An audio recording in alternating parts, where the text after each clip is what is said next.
Hey everybody, my name is JC. I am with Worldwide RV here at Greenfield, Maine. Today we're going to go over the 2022 33 RBTS by Jayco.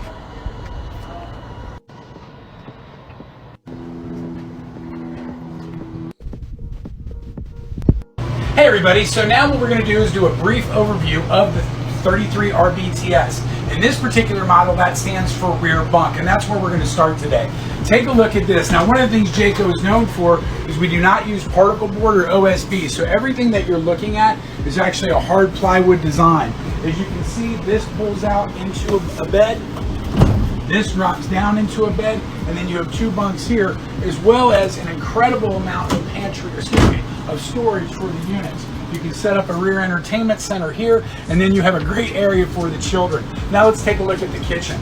The kitchen comes with a nice island, cutting board, drying rack, 2-liter sink, as well as a pull-out. So it gives you all the benefits of home. As you can see, one of the things that you hear about in a lot of trailers is counter space.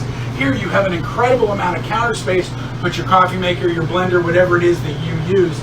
And again, one of the nice things is Jayco uses deep cabinets, so it gives you plenty of storage throughout, as well as a full-size pantry, giving you plenty of room. In the front of the coach here, you have your entertainment center. There you have your shower, your bathroom. That is a porcelain toilet. And as we come through, you actually have a king-size bed and a full area with power on both sides for your CPAP machines. Again, you guys, this is the 2233 RBTS by Jayco. Take care.